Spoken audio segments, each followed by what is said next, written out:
반갑습니다. 생명의 빛 전달자 무지에게 박용배 목사입니다. 오늘은 사사기 4장 5장 말씀 함께 보겠습니다. 사사기 4장 5장을 같이 보는 이유는 드보라와 바락 이야기거든요.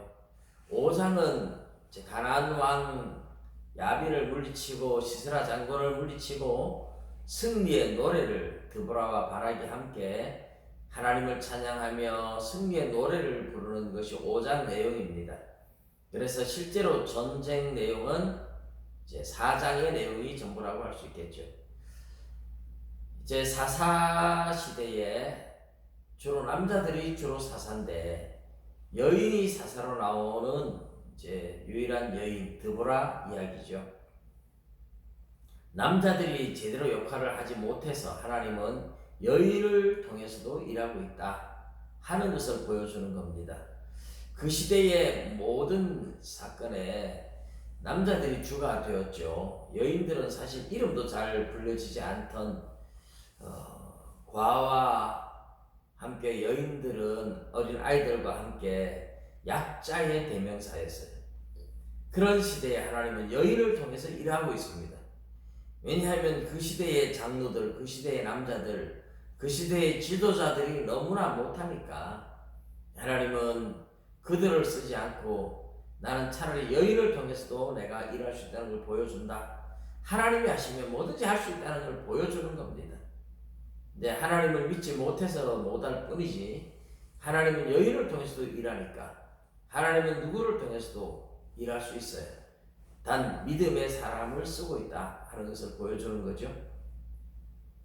가나안 왕 야빈이 사실 여호수아 시대에 가나안 왕 야빈을 죽이고 가나안 족속을 멸했습니다. 그러나 가나안 족속들이 패잔병들이 다시 몰려들어서 나라를 세웠는데 아주 세력을 확장했어요. 그리고 문제는 이스라엘 백성들이 죄를 너무 많이 지었어요.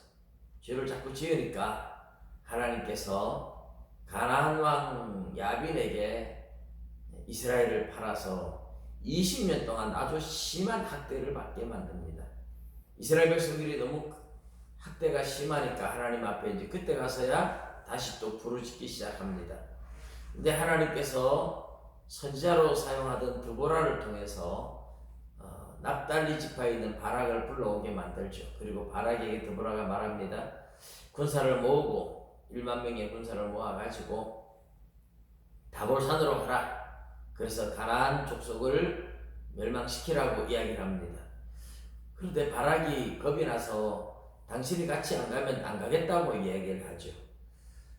남자들이 지금 이렇게 여인의 옷자락에 매달리는 겁니다. 여인인 드보라가 가면 같이 가고 여인이 가지 않으면 겁이 나서 못 가겠다. 이게 이제 이 시대의 믿음 없는 시대의 모습을 보여주는 겁니다. 그래서 드보라가 따라가지만 대신에 네가 나를 같이 가자고 해서 여인 없이는 못 간다 하니까 영광은 여인에게 빼앗길 것이다. 그래서 나중에 전쟁에 승리하는데 마지막 군대 장관인 시스라를 죽이는 것은 드보라가 아니고 야엘이라는 겐 사람 헤벨의 아내 야엘이라는 여인의 손에 시스라 장군이 죽임을 당하는 거죠.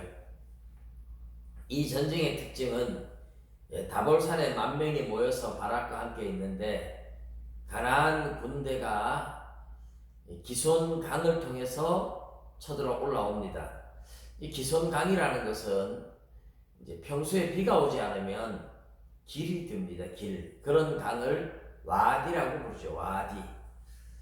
이제 항상 흐르는 강은 나할 이렇게 부르는데 요단강 같은 강은 나할입니다. 그런데 평소에는 바짝 말라서 길로 사용하다가 비가 오면 갑자기 물이 모여드는 그런 강을 와디라고 부르죠. 와디.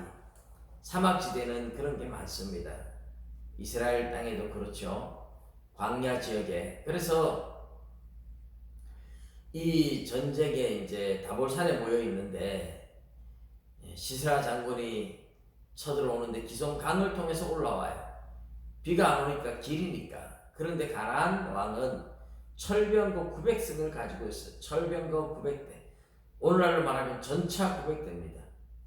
이것 때문에 이스라엘은 감히 싸울 엄두를 내지 못했는데 철병거 900성을 거느리고 팍 달려오죠. 하나님이 일하시니까 갑자기 비가 내렸어요. 그래가지고 와디에 강물이 순식간에 불어나는 겁니다. 그러면서 철병거니까 얼마나 병거가 무겁습니까? 비가 오니까 땅이 갑자기 질어지고 바퀴가 물에 빠져서 병거가 밖에서 나오지를 못하는 거예요. 물 밖으로 못 나오는 거죠. 그래서 우왕좌왕하면서 철병거가 아무 소용없고 가난한 사람들이 당황하고 바락과 그 군사들이 완전히 승리를 거둡니다. 시스라 장군도 내려서 병거에서 내려서 걸어서 도망가다가 야엘의 장막에 들어가서 나 없다고 해라. 평소에 친분 관계가 있으니까 그렇게 잠들었는데 우유물을 마시고 잠들었는데 야엘이 말뚝을 가지고 방망이를 가지고 잠든 시스라 장군의 머리를 박아서 그냥 땅에 박아버려서 죽였습니다. 이 겐 사람은 원래 모세의 장인 호밥의 후손들이에요. 이도로의 후손들이죠. 그 후손들 아마 모세의 처남이 올라왔죠. 처남이 올라와서 유다 지파에 살다가 일부가 납달리 지파 게데스 근처까지 올라와 있었는데 그렇게 위기 때마다 이스라엘 편에 서서 승리를 누리게 되었던 이야기입니다. 이 드보라 이야기를 통해서 하나님은 약한 자도 약한 자를 들어서 강한 자를 부끄럽게 만드는 사건을 보여주는 겁니다. 근데 약한 자를 들어 강한 자를 부끄럽게 한다는 것은 강한 자들이 하나님에 대한 믿음이 없어서 그렇죠. 하나님을 제대로 신뢰하지 못하고 제대로 믿지 못해서 하나님 앞에 쓰임받지 못했다는 것을 보여줍니다. 오늘 저와 여러분이 세상을 두려워할 필요가 없는 것은 하나님이 함께 하시면 못할 것이 없습니다. 문제는 우리가 믿음이 없어서 문제지요.